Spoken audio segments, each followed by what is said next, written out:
morning, everybody. Hopefully you've got this beautiful weather that we have here in Northern Kentucky. Beautiful day here to get together and spend a few minutes. Hey, a lot of people have been wondering, what's going on in the marketplace, and we've had lots of individual conversations. And we thought we'd do a little special program here this morning. We're blessed in our company to have some professional trainers who actually train agents all across the country. We've got some people from the Verl Workman Group, Mark and Laura, out of Beaver Creek, Ohio, and I'll let them tell you a little bit about themselves in a minute. We have Sarah here with us as well, and Sarah is with the Tom Ferry Coaching Group. So all three of these people are on. I look like a Tom Ferry move there, Sarah. Good job. Yeah. I was just jumping on my trampoline before I got on. That is a really funny story she can tell you in a minute about how he just juices up before he goes on stage. But anyway, we thought we'd just get together. These guys are seeing things all across the country, which I think most of the country is looking and feeling about the same these days.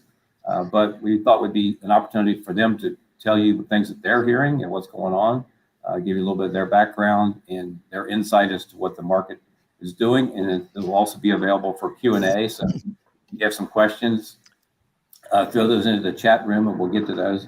But I'll open up and just let each of you introduce yourself. Sarah, you want to go first and kind of tell us a little bit about your background and what you're doing there? Sure. So I have been a full-time realtor with RE/MAX, only with RE/MAX, for 22 years now. I also teach college part-time at Thomas More University. I have a master's degree in history. So I'm used to teaching. I'm used to advising students and helping them on their career paths and figure out what they want to do. And then I had an opportunity. I began as a coaching client with Tom Ferry probably about 4 years ago, and loved his program, really needed somebody to hold me accountable. And then I had an opportunity at the end of last year to become a coach. And so I was officially hired and began getting clients in March. And I love it. So I've been a coach.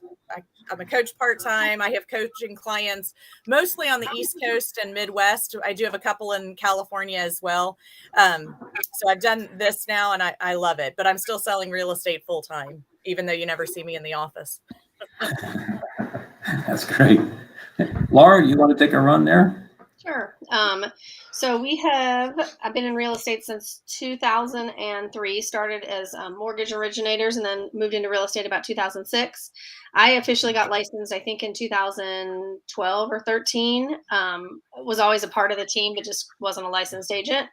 We had started coaching with Verl Workman back when our now 11-year-old was a newborn. So 11 years ago, we started coaching with him. And it made definitely for an easy transition for Mark to kind of get into coaching himself as far as becoming a coach. And then it took me a little longer.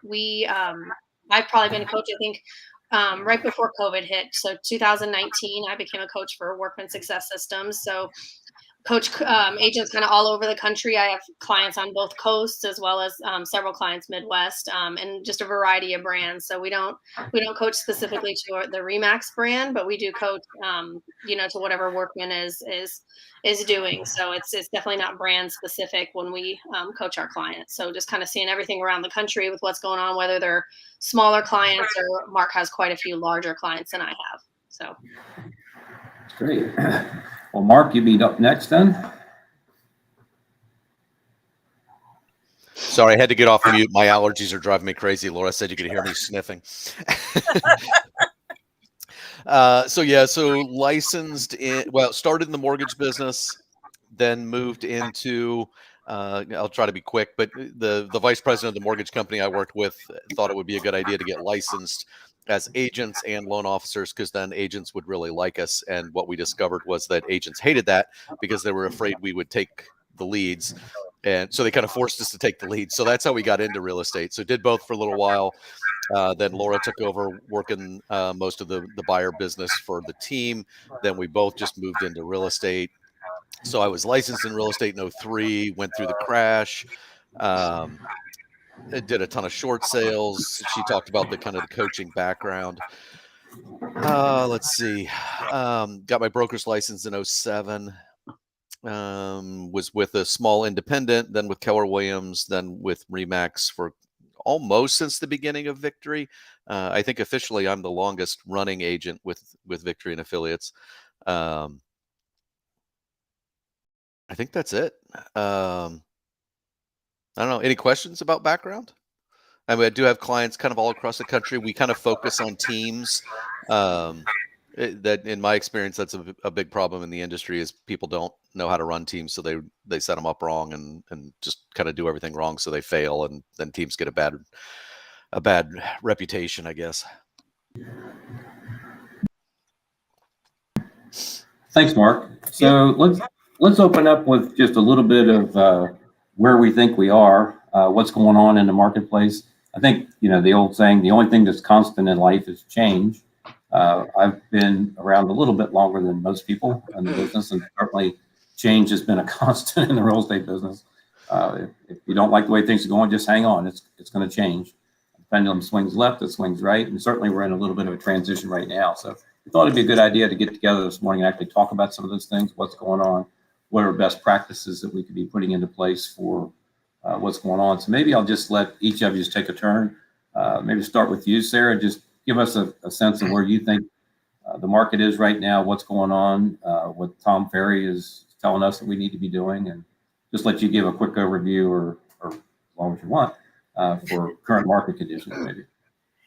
Okay, so I think we can all agree that the market is transitioning probably to what is a more healthy, normal market, a more stable market. I know personally I'm excited to see a little bit of this change because I'm tired of having to drop everything if somebody wants to see a property because it's only going to be on the market for an hour. So we are seeing a recession.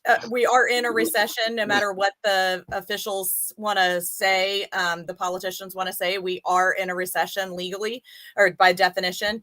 But what I think we're seeing and what if you read like the economists for NAR, and I spent a lot of time looking at the Keeping Current Matters stats. They're all saying that we're not going to see a devaluation in property. This is not 08 and 09. All of those mortgage products where you just had to fog a mirror to get a loan, those are gone. So we're not going to see a bust in the values of property. We're just going to see a slowdown in appreciation. So this crazy 10, 20% year over year appreciation that we've been seeing is going to slow down to 3 or 4%, which is what we normally see in this area. I always tell people we're like the tortoise out of the tortoise and the hare. We're just a slow and steady appreciation where the coasts see bigger increases and bigger busts.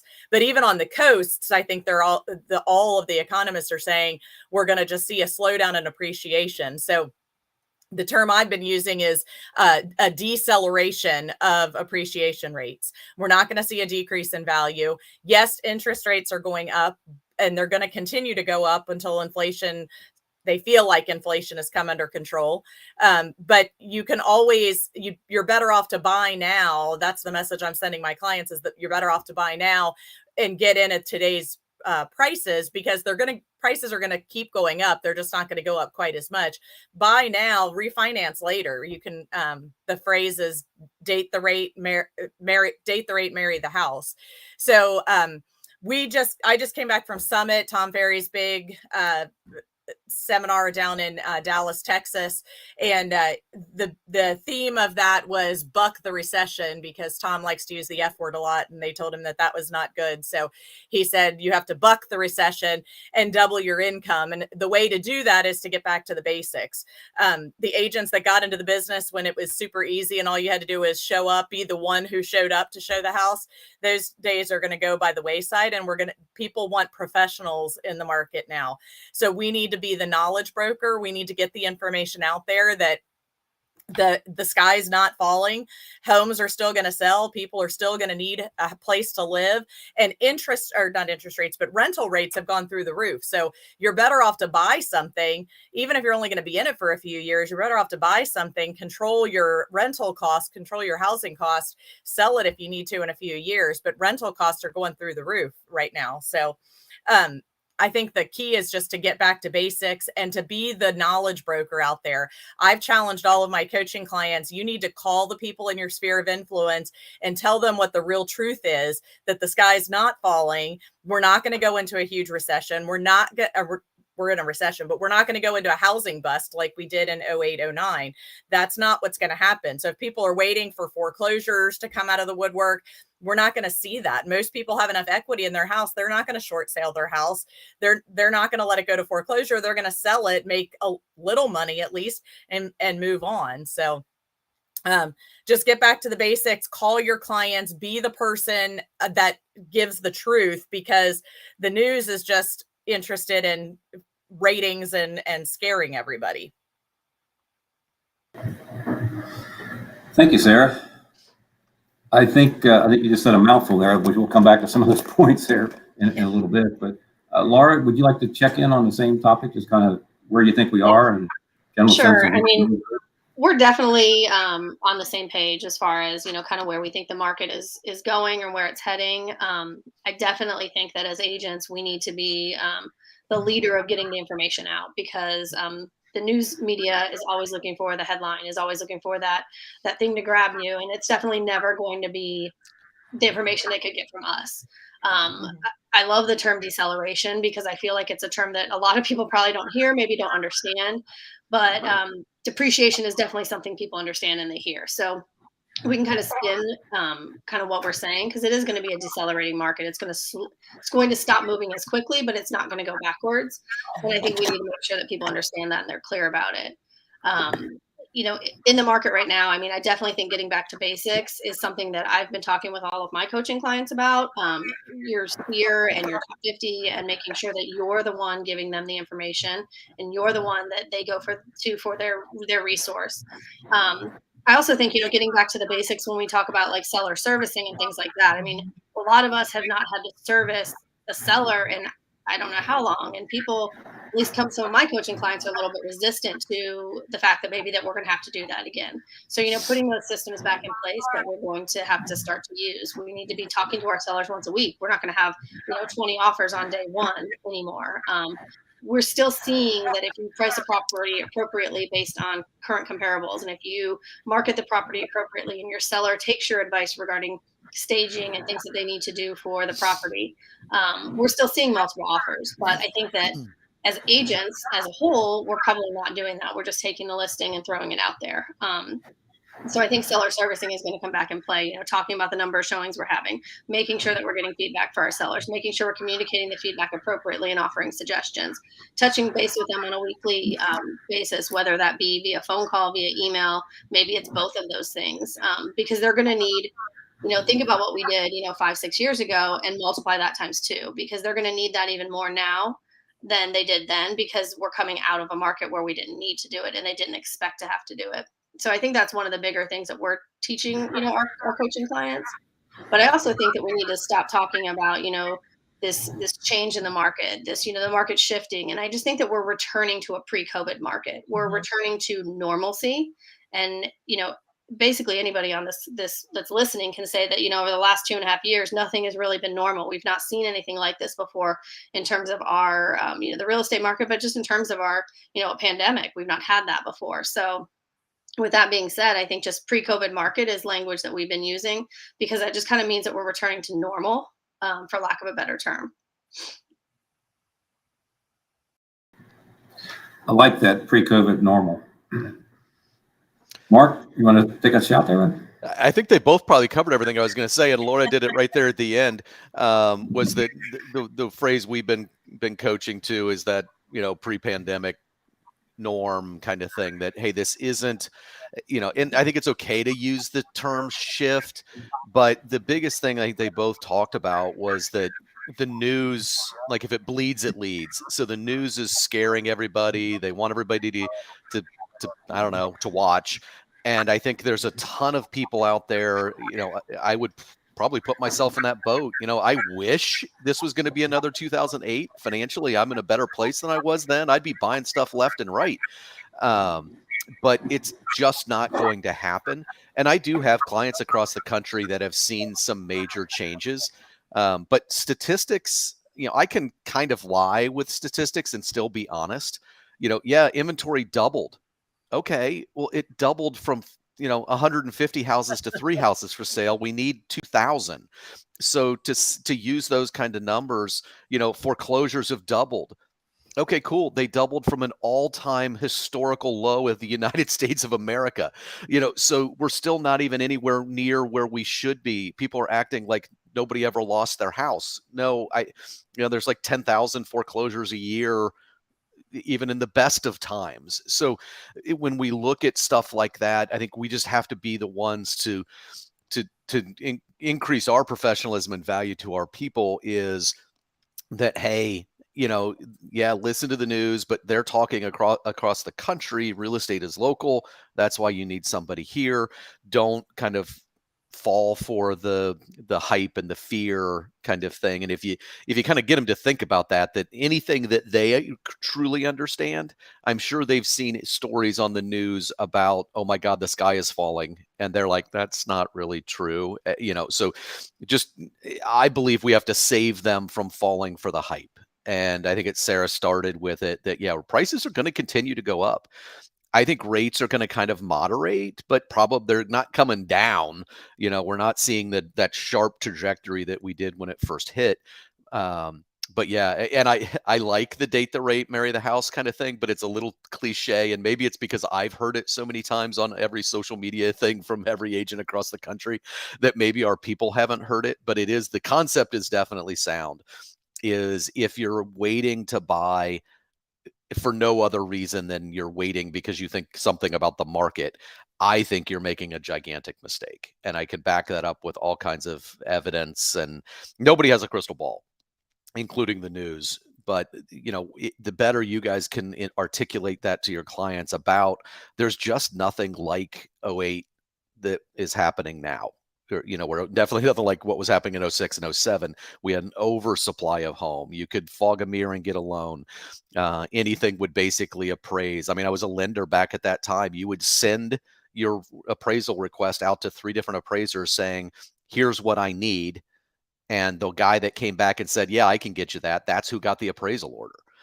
So they're just, now you have appraisal management companies, they're way tighter. I mean, you'll get, I just listed one last Friday. We got 19 offers, every single one of them dramatically over list price.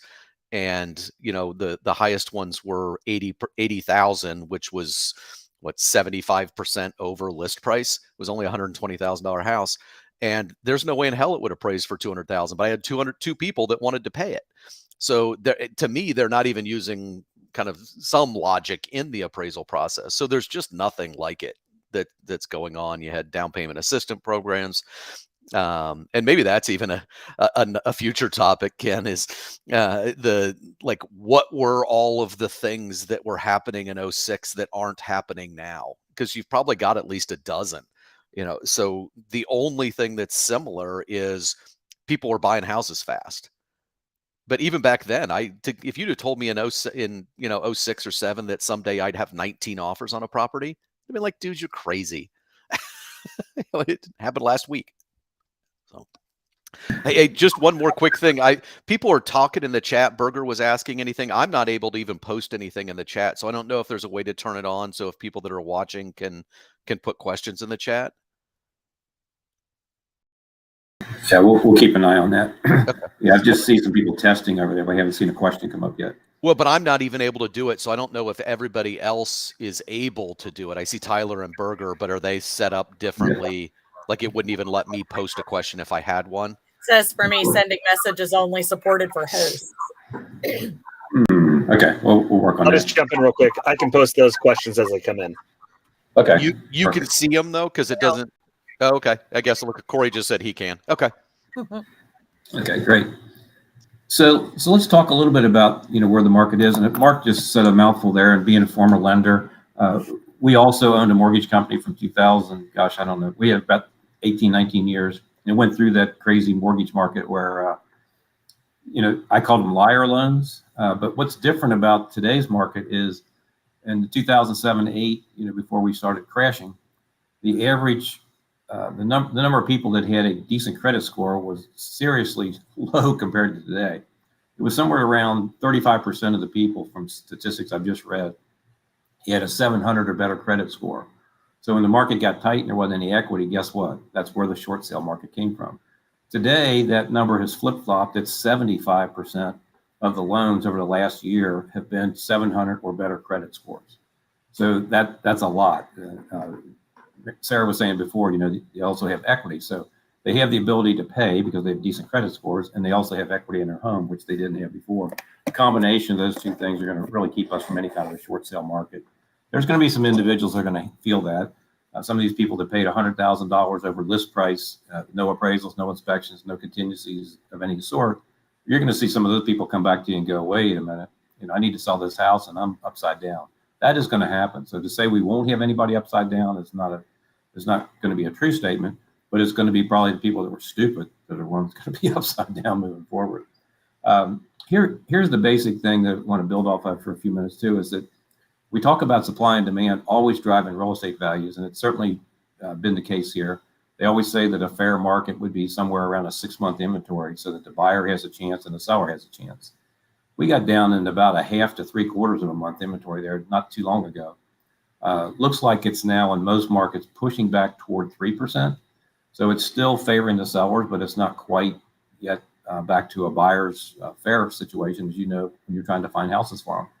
But here's the problem we have, and it's one that's going to continue to keep the demand for housing high, and as Sarah pointed out, keep the prices up there. The millennial generation is bigger than my generation, which is the baby boomers. They have come of age, they've got money, they want to buy, and they're forming 1.5 million households a year. Nationally, home builders are building 700,000 houses a year. We're already 5 million houses behind, so we have a train wreck going on. We're just not able to catch up. That's why you see so many apartment complexes going up all over the place, and why the rents are going so high. We have more people needing places to live than we have places to put them. So I want to kind of slide into that for a little bit. A couple of you, all three of you mentioned getting back to basics. Could any one of you jump in and just kind of tell me, what do you think that means, getting back to basics? Because for some agents, NAR's put about 500,000 people have been in the business 3 years or less. They don't know what the basics are. Any one of you? I think getting back to the basics is like what Laura said. We need to learn how to service our sellers again. We need to learn how to ask for price adjustments. We need to learn how to explain the numbers to our clients. And then as far as prospecting goes, we just need to get back to maybe doing open houses, calling our clients, talking to them, explaining what's going on in the market to them. Instead of just showing up and putting a sign in the yard and calling it a day. Yeah, I completely agree. I think that, 3 hours of prospecting a day is honestly, it should be a reality for us as agents. And we should all have, kind of a daily routine that we follow. Now for us and our team, we've got a breakdown of what that should look like. And, sit down at your desk, open your CRM, open your this, open your that, like have all the stuff open that you need to do, and then go through the list of the things that you're supposed to do for prospecting. But for us, it's prospecting for new business. It's prospecting to our past clients, sphere, family, friends, top 50, those types of things. So it's just, really sitting down and kind of going back to that. And 3 hours is a lot. It's a lot to ask. And in an ideal world, that's what we would like to see. But 1 hour minimum a day of going back to prospecting, even if you simply only prospect your top 50 family, friends, and sphere, there's so many different things you can be doing to engage with those people that can kind of build your sphere of influence that I think a lot of agents just don't realize. Mm-hmm. Mark, we have a couple questions here. One was, somebody want me to hit those numbers again. Let me just tell you really quick again. The millennials are forming 1.5 million households per year. The home builders are building 700,000 houses per year. And we started off 5 million in the hole already. So we're falling behind each year. The home builders are not keeping up. They would like to keep up, of course, at today's prices and its supply chain and land development cost. It's just, some of the houses that you saw, 2 or 3 years ago selling for 300,000, the builders are now selling those for 550. There's a little affordability issue there going on. Mark, this question could be for you, coming from Mark Berger. It says, anyone want to venture a guess on where interest rates might peak? Sure, I'm happy to take a shot. I'll throw in another stat for people too. On as far as the home builder thing goes, for 14 years in a row after the market crashed, we built less than the 50-year average number of homes. So when Ken's talking about that kind of deficit that we already had, that's why for 14 years in a row we didn't build the average number. So you can't unwind that clock because builders have been building as fast as they could for the last couple of years. So that's another reason why I tell people that, look, the market's just not going to crash. We just don't have enough homes. So I love that stat on the millennials forming double what we're building, though. But as far as interest rate goes, there was just a graphic that predicted by the end of fourth quarter next year where they thought interest rates would be. And I can't remember exactly who was surveyed, but it's like the Mortgage Bankers Association, Mortgage Brokers Association, NAR, all the quote experts. And they were all projecting, I believe it was around 5.5% to 6%. It seems to be the spread. So we are definitely in inflationary times. So even if you're borrowing money at 6%, if inflation is 8%, you're still ahead of the game. It's better than having that money in the bank. So borrowing money in an inflationary situation is actually pretty good. So I would say if we keep going the trajectory we are, it's going to be somewhere in the sixes, maybe, that it peaks out at 6-7%. But when Laura and I bought our first house, our interest rate was 9.9%. And we were glad to have the house. Rates are a factor, but it's only one of the things. And I think we've gotten so spoiled that rates were so low for so long that they were artificially low for a long time. And yep, you missed the boat. But if I need a pair of pants from American Eagle and they were on sale last week and they're not this week, I don't say, well, screw it, I'm never going to buy pants again then because I missed the sale.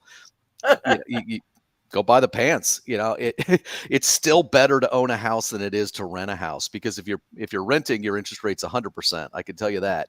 And 5 or 6% is way less than 100. I agree with that. Actually, that kind of took a line that I've been using. I told a lot of people the average cost of money over the last 40 years for mortgage money is averaged about 7.5%. That includes the 16, 17, 18% interest rates we had. And I had a 13.25% interest rate on one of my houses. Right. When I had 3 little kids and thinking, how am I going to make this payment? But rates had gone to 17, 18%. Real quick story for you is we repped a couple builders back then. We were trying to buy down some interest rates and buy a block of money to make the market get excited about what we were doing. And we ended up buying a block of money. It was 12 7/8, 3-year balloon mortgages. And I remember skipping across the street coming out of that bank thinking we just robbed the daggone place. Rates were at 16, 17%, and we had 12 7/8. But it was a 3-year balloon, and then at the end of 3 years, if you know what a balloon mortgage is, you didn't have a loan. You had to refinance, renegotiate or something at that time. But we did get through that. But what I've been telling a lot of people is, it has been averaging about 7.5% over the course of the last 40 years. We had, as Mark just pointed out, we had a mortgage sale and you missed it. So you missed the market. You didn't buy the pants when on sale. You didn't buy the mortgage ones on sale. But it was artificially pressed down by the government. That was not a market rate that we were dealing with. We enjoyed it, but we didn't deserve it, honestly.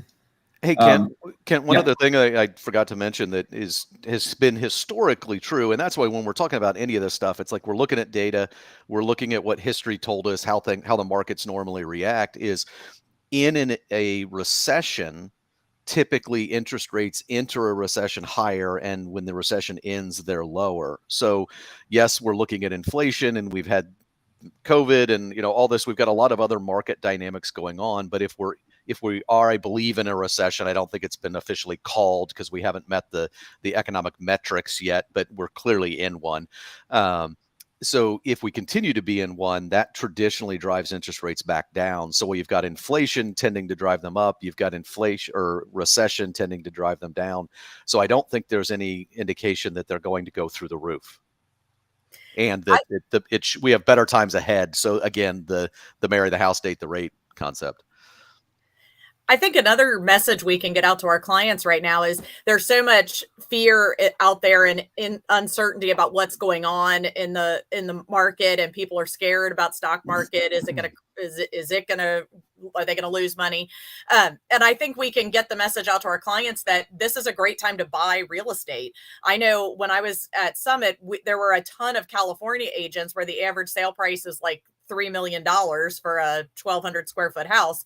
They're looking to buy property in the Midwest because it's so cheap, and they're renting it. They're buying it and holding it. Mark made the comment that, gosh, I wish it would go back to 08, 09 so I could buy some property, because we'd all be millionaires if we had bought more property in 08, 09. So now's a good time to buy property. If you're thinking about getting into investment, you don't want to invest in the stock market, buy a rental property. Yeah, I'm still buying anything that we can find. Mm-hmm. And it's difficult to find investment properties, but we bought a ton over the last several years, and we would still buy them today. Real estate's a great hedge against inflation. Yep. And that's what I when I have these debates with people about, the market, that people are still calling for the crash. And I talked with a woman at an investor group yesterday, or Monday, I guess it was, and she was convinced that not only were we looking at another crash, that it was going to be worse than 08 and all of this kind of stuff. And I'm like, there's just nothing that supports that. Right.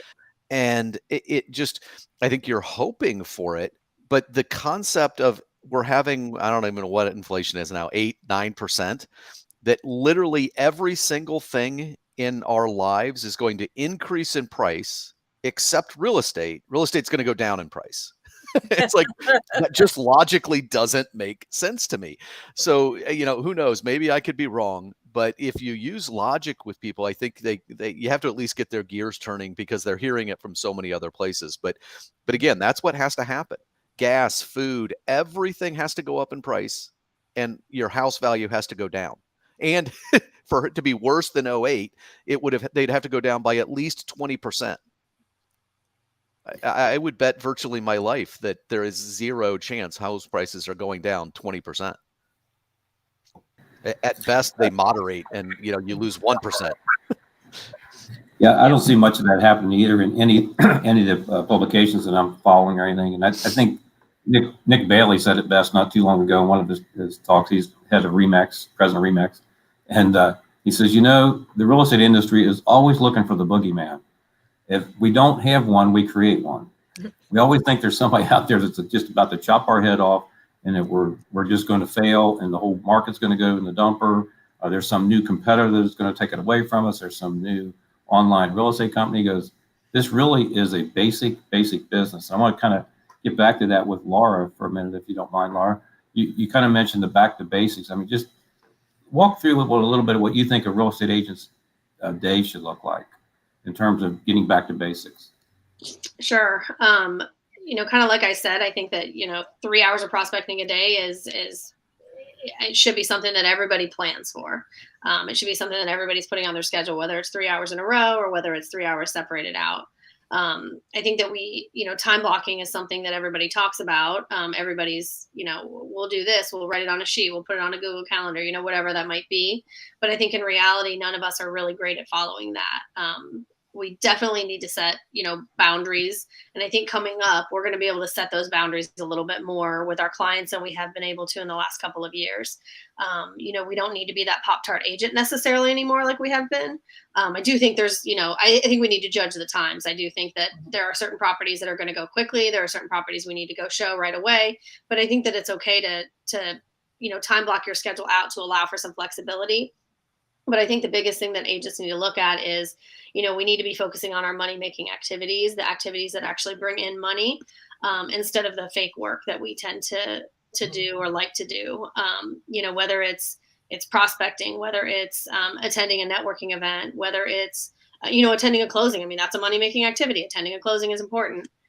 Things like that. I feel like a lot of agents get, they love that notion that, they've fulfilled something, that they've done something, they've checked something off. And a lot of times that can involve paperwork that, quite honestly, a lot of agents that are salespeople shouldn't be doing. We need to be looking at outsourcing some of those things as well, letting our assistants and our admins take care of the paperwork so that we're not bogged down with that. And we're really focusing on the things that bring in the money that kind of keep your business running. We can go back to, expired prospecting. We can go back to for sale by owner prospecting. Open houses are definitely something that, they never died out for us, but it's definitely something that I think that, agents are like, oh, I have to do an open house on Sunday, instead of being like, oh, I get to do an open house on Sunday.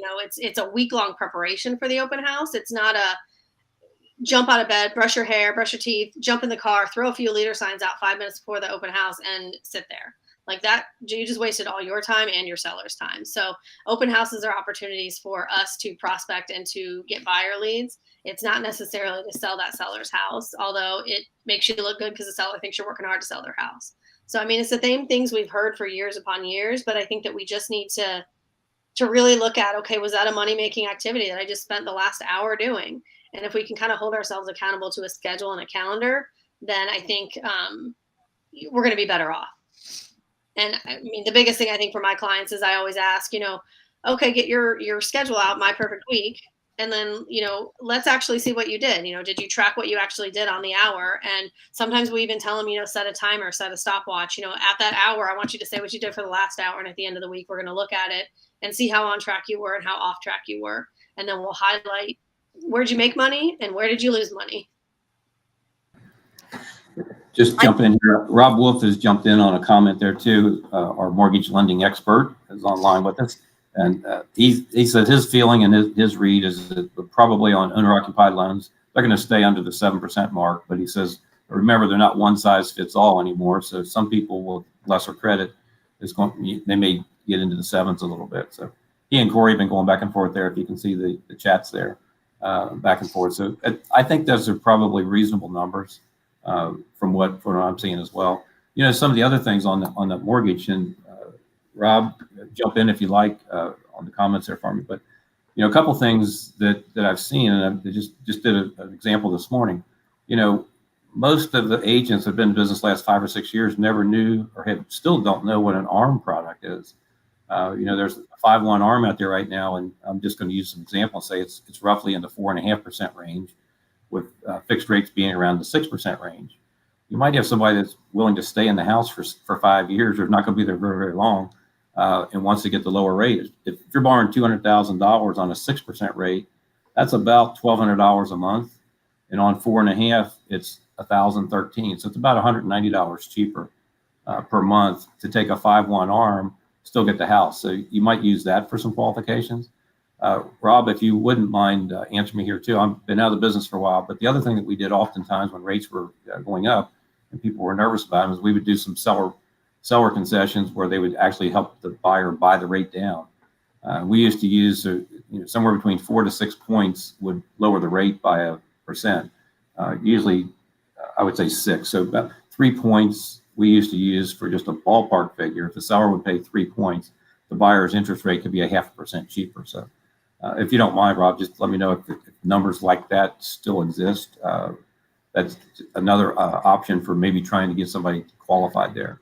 Don't forget that there's all these other programs out there as well, such as FHA, these lower down payments where we were afraid to write these contracts, thinking that the seller wouldn't accept those before.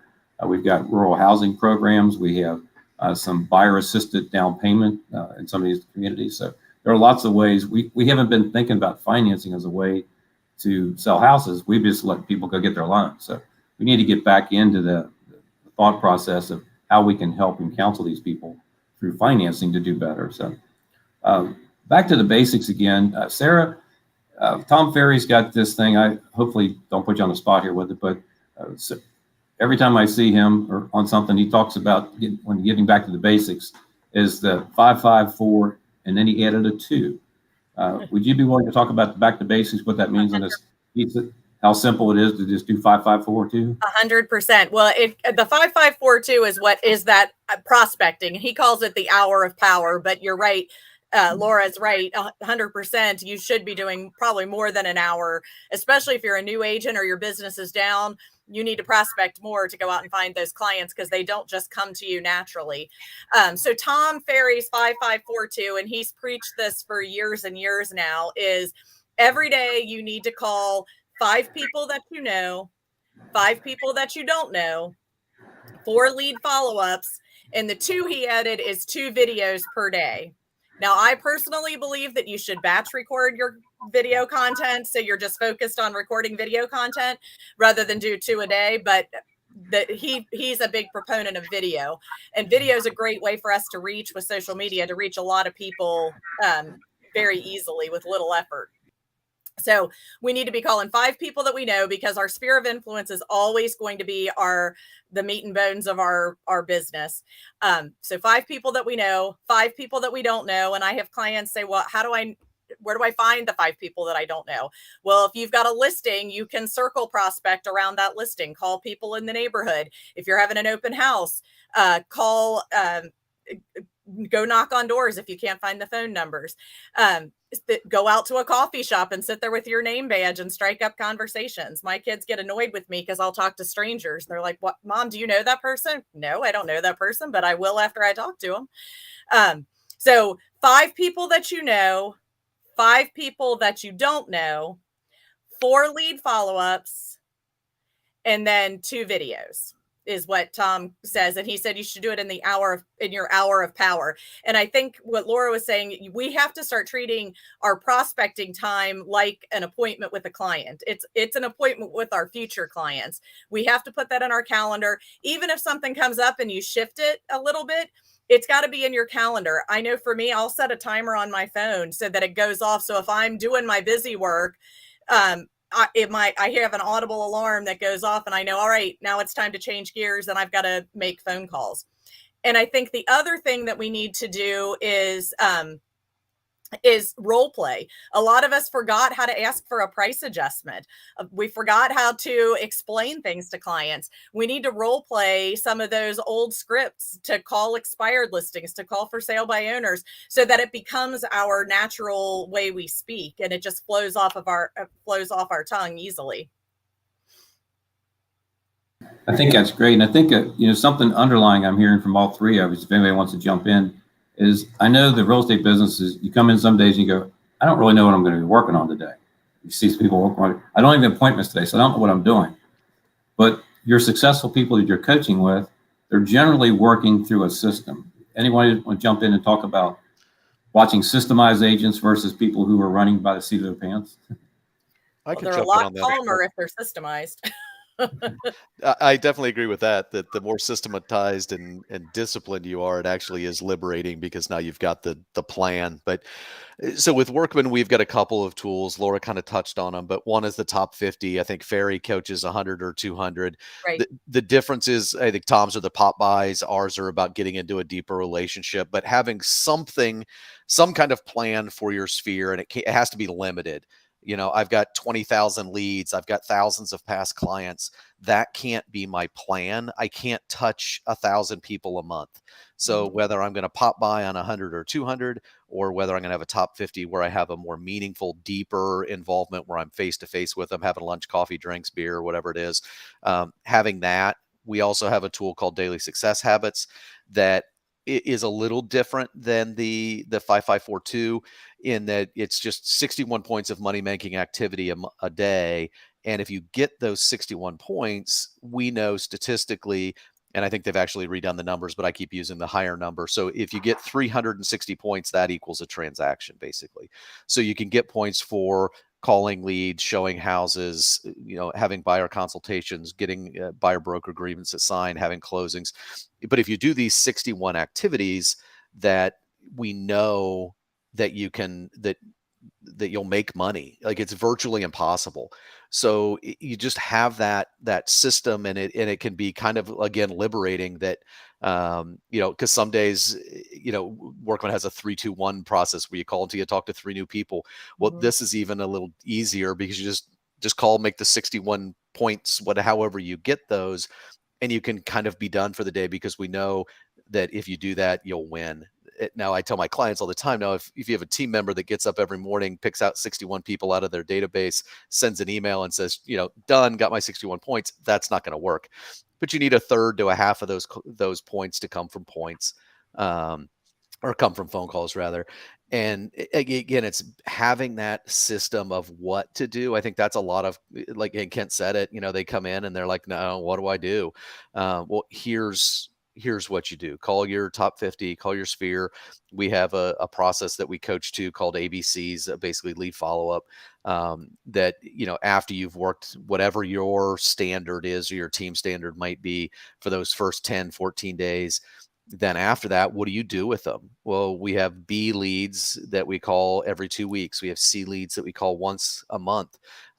So again, it's having those systems in place so okay, hey, I have this 61 point thing. Now, where are those points going to come from? Well, here's all of my old leads. I call them on B's and C's. Here's my top 50. Having a plan. Mm-hmm. I think that's huge, having a plan and being disciplined to stick to the plan and reviewing the plan periodically. You don't just write your plan we should be writing our plans now. We should be starting now to write our plans for next year, but we don't write it now and then forget about it till next year and be like, oh, we didn't hit our numbers. You've got to review that plan at least every 90 days to make sure you're hitting those numbers. And the beauty of this business is we can create it however we want to. So, if you don't ever want to call a for sale by owner, then you don't have to call for sale by owners, but you got to call somebody. You got to go find somebody to talk to.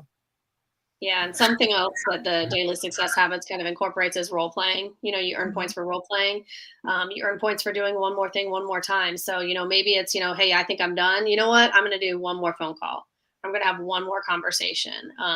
For me, I am more on the operations side of the business. So for me, when we've kind of started using a new CRM. My thing is that I feel like it's cumbersome and I'm just forcing myself to learn one new thing every day in that system. So it's like systematizing how you're going to go about growing your business. It's a relief. Once you're able to do that, you kind of feel like you're a little bit on autopilot and you know exactly what you should be doing every day. Mm-hmm. I think those are all great points. We have a couple questions popped up here. One was, could we redefine what 5542 is? And again, five is your sphere or database. Those are the people that you've been working with. 5 is new people. 4 is old leads or potential that you can find, and 2 videos. I did hear Tom one time say, if you're not like me and don't want to do 2 videos a day, do 2 a week. Do 1. And we've said a lot of times, I think it's the biggest oncoming thing that's working well for real estate agents is video. And everybody's scared to death of it. They don't want to be on a screen like this. And they say, I don't look like that. I don't sound like that. Yes, you do. That's who you are. And the worst video that I put out today is better than the one that you don't put out. Mm-hmm. So don't be so afraid of it. You are who you are. You got a great personality. You have tons of knowledge. Start sharing that. We had a really, really good personal example of that recently. Nicole Rigler, who actually she won our prize last year for videos or whatever for social media. She does a great job. If you haven't seen her, go online and try to follow her on Facebook. She does a really, really good job with some of her videos. And recently she was called and asked to interview. A client was trying to interview 10 agents or something like that, some ridiculous number. And she just politely said, well, I really don't do that. I really work by referral and stuff. So I appreciate you calling me, but I really don't want to get in the dog and pony show here. And she politely just bailed out. About a week later, the lady called her and said, we want to list our house with you. We've gone online. We've looked at you. We see your online presence. You're just so knowledgeable. Your personality came through. We feel like we already know you. She went out and listed the house, and it was from video only. She had never met the people. So don't be too terribly afraid of it. Rod years ago, Rod Fussinger, who founded this place with me over here, he used to sit down with just a yellow legal pad with an agent and say, let's write down all the things you could do to make money in real estate. And it could be an open house. It could be expireds. It could be for sale by owners. It could be knocking on doors, all those things. And he says, now, which ones are you not going to do? Let's be honest. Let's just mark them off the list if you're not going to do them. And he said, you can't mark them all off because we've just said these are all the things you can do to make real estate happen for you. So which ones are you going to do?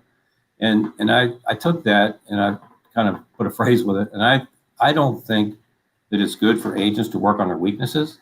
You look around and you see all these other agents and they're really good at this, they're really good at that. You go, I can't do that. Don't stress yourself. Don't do that. Do what you do best and do it more often. Let that sink in for a second. Do what you do best and do it more often. Don't try to be who you are not. If you're not going to be good at for sale by owners, don't call on them or work on trying to figure out how you can get better at it. But don't be out there all day beating yourself up doing things that aren't going to be productive for you.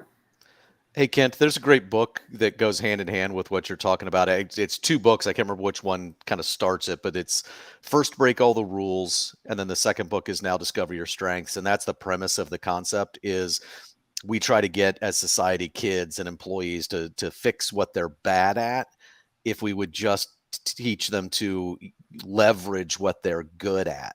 Mhm. So if you're great at calling online leads, yeah, get more online leads. If you're great Right. at working your sphere, work your sphere. Somebody just asked about the 61 activities. I can share that document. It's called the Daily Success Habit Tracker. I can share it with Kent or Tyler, and they can post it wherever. I'm good to share that.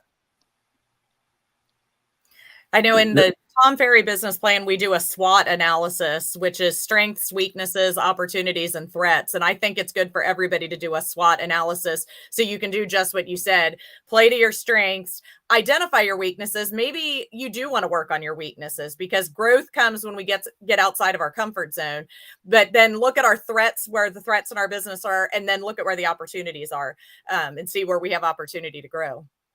Yeah, and it doesn't mean to ignore your weaknesses, but for Right. me, I'm terrible at paperwork. I joke all the time. We're big on using the DISC profile on Mhm. in our hiring, and if I had to, like, I have no C at all, which doesn't mean I'm just bad at the compliance piece of it. It means I'm obstinate. So it's not even really a joke. I would get foreclosure notices on my house and have $100,000 waiting at the brokerage because Tyler wants some stupid piece of paper that I think is stupid and I'm not going to do it.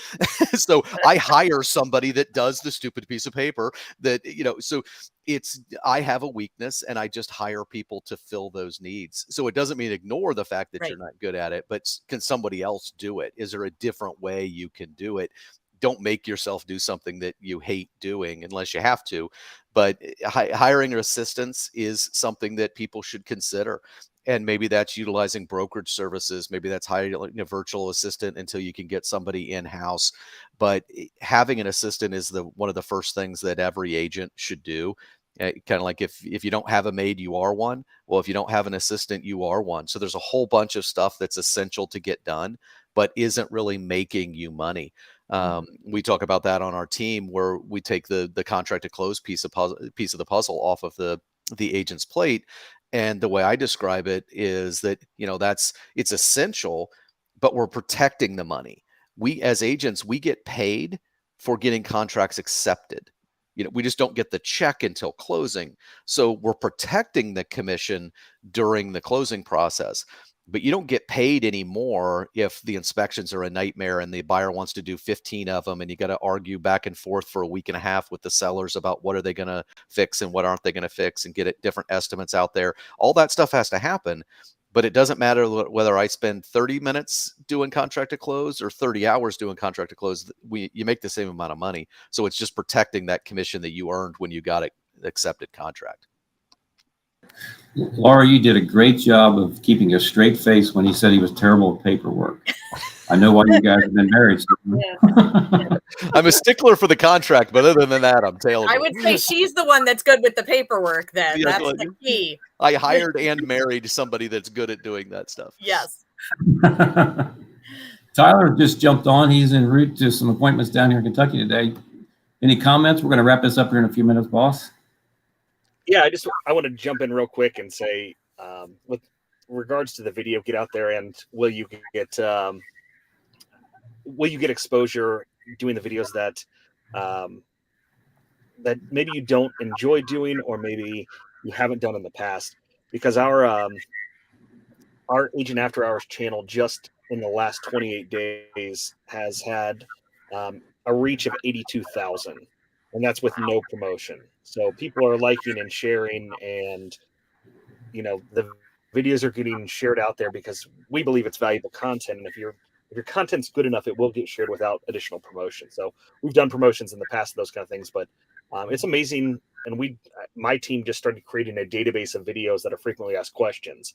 So things like, what are the most frequently asked questions that your buyers ask you? I think I posted it on Workplace of, what do buyers ask? What do sellers ask? And we had a whole list. Just go down that list and make a quick video. And I think it took us 20 minutes. We got 9 videos out of it. And that was between 4 people. So video, I think, is huge, and we're doubling down on it. Mhm. That's great. So Mark's going to share that 61 ideas. There was another article this week in Inman that I'll share with you as well. We'll send both of them out. And it was 70 strategies to generate listings in today's market. In closing, how about I just roll back through with each one of you? Maybe what would be your number one tip for an agent right now? What do you think that we should be doing today, Sarah? I think we need to call people, pick up the phone and call people, and role play. I think those are the two things that we all need to do. Have you seen role playing be successful for a lot of agents? Yeah, role playing just helps you know what to say. So you're not stumbling over words. You're not stumbling over what to say at a listing presentation or when you're sitting down with a buyer. I do a role playing call with all my coaching clients once a month, and it's optional. They can jump on if they want to. We do different topics, talking about what's the market or expired. It's just how to word things to people to make them understand it, because sometimes the way we speak is not the way they hear things. So we need to practice different ways that we can say things so that we can, kind of like with the disc profile, if I'm talking to a high D person and I'm spitting out numbers, they're going to shut me down. But I need to learn different ways to say things so that it can come naturally and I can adapt on the fly. That's good. Laura?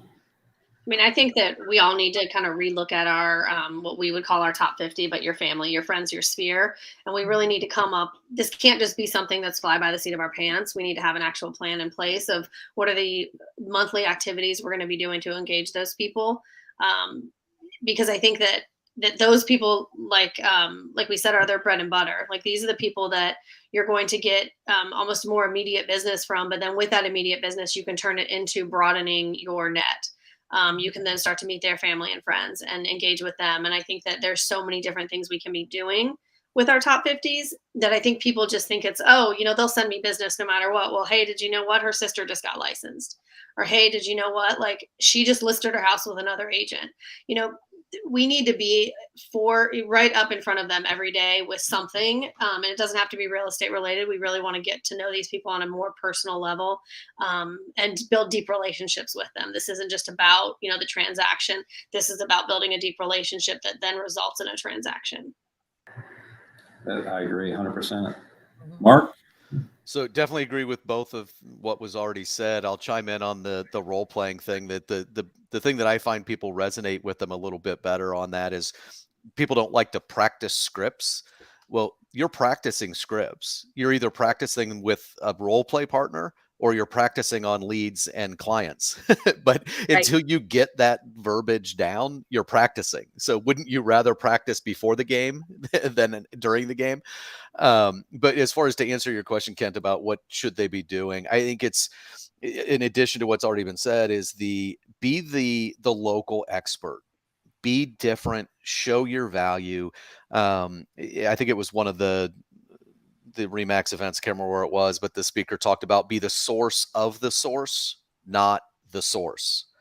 So talking about things, but referencing, hey, it's not me that says this. It's NAR that says it, or it's Mortgage Bankers Association, or it's Mortgage Brokers Association, or it's all these different people that you can reference to your being the source, and you can relate that to the local market. But it's not just, hey, Mark thinks. It's, well, Mark thinks this because ABCD is indicating that and making themselves different. So when you're having those top 50 conversations, when you're doing all of this stuff, when you're meeting with people, they're able to be local experts.